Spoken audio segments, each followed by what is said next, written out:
Okay, so this is part 2 of the intro to quantum physics, and I'm going to just run you through a little cartoon that I've made about explaining why our brains are not really capable of understanding intuitively the stuff that we're about to learn. Up until now, what we have done is called classical physics. So that's kind of the physics of the everyday, what we just see and experience in our everyday lives. If we throw a ball, if we go for a run or something like that, that is really well described by classical physics. Quantum physics comes in when things get really small, even smaller than like a single molecule down to like a single atom, or even smaller than that, the parts of an atom, so electrons, protons, things like that. We don't really interact with these things by themselves on an everyday basis. We're not interacting with single electrons. And then likewise, when things go really fast, we get some really strange effects now as well, and that is faster than 10% of the speed of light. And we are not, there's no humans that are traveling anywhere near this fast. So here, we'll go through our little cartoon that I've got here. And these are the characters in our cartoon. This takes place, I have to go back, and because it's a story about evolution, so we have to kind of go a bit into biology and evolution, unfortunately. But we're, hundreds of thousands of years ago, when we're like caveman society, the pre-human, still human, still Homo sapiens, but the pre-modern human, let's say. When we're hunter-gatherer societies, living in things like caves like this, very barbaric practices. The bikini has been invented though. We've got a tribal leader here. These are the gatherers. So the tribal leader will kind of stay behind with the gatherers to make sure they all stay in line. And we've also got some hunters over here. And I've got 4 hunters. And we can sort of separate them into 2 groups.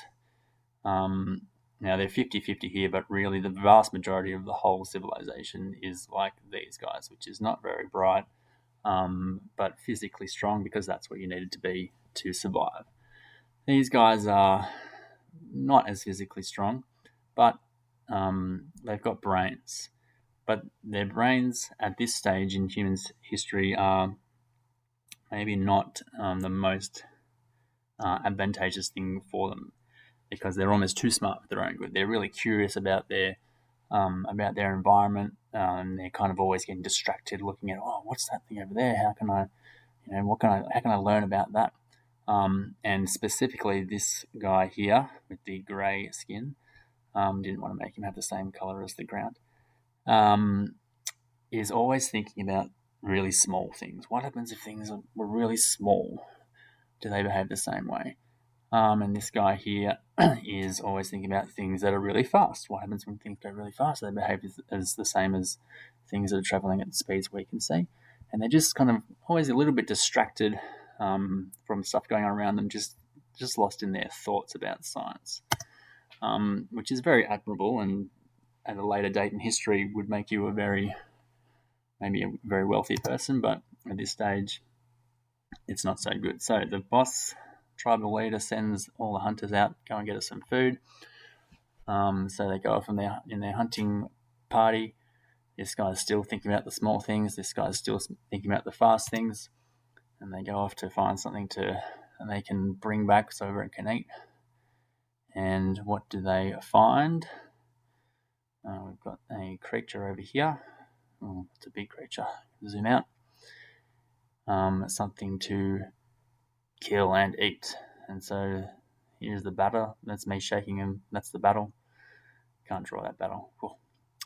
But during the battle, these guys were just a little bit too distracted in their very intelligent thoughts about how to win the battle, but not, they weren't so present in actually conducting themselves in the battle. Didn't make it.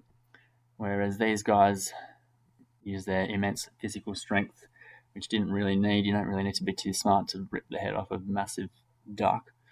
And so these guys survived. And these guys get to eat, they get to go back, they get to go and have sex with the women back at the camp and make babies. And we are descended from those babies. So these guys did not make it. The smart guys did not make it back to have the babies. And that is why our brains are more like these brains and less like these brains.